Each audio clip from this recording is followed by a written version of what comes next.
Hi everyone, this is Mike. I hope you're doing well.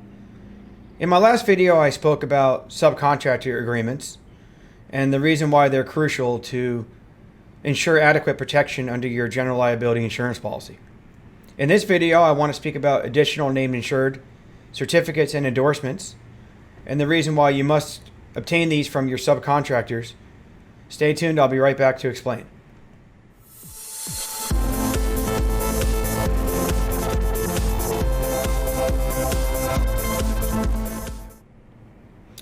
As I stated in the last video, many general liability carriers have limitation language or endorsement language in their policy that dictates the need for subcontractor agreements, and in this case, certificates of insurance. Think of it this way: if you're a prime contractor on a job and you have a contract with your client's going to look to you for any damage or injury that may occur on their property. They don't really know your subcontractor. They don't know who they are. They don't really know their names. And actually, they most likely don't have a contract in place with the sub. Your contract's with the sub. So if something were to happen and your subcontractor causes any damage or injury on the project that you brought them on, your client's going to look to you to fix the issue. And in a lot of cases, you have to rely on your insurance carrier to do so.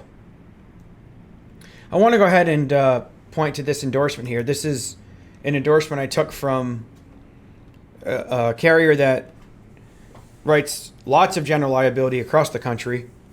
Probably the most widely used general liability carrier out there for contractors.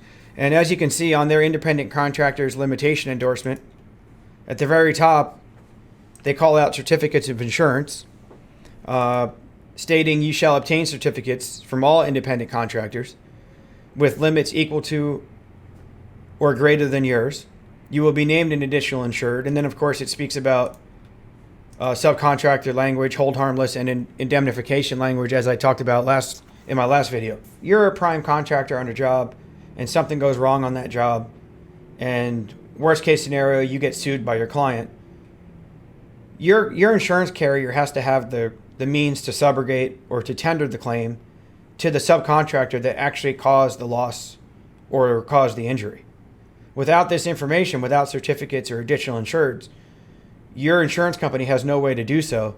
Therefore, in many cases, as part of their limitation endorsements, they will deny coverage to you because they don't have the means to collect against the party that is responsible.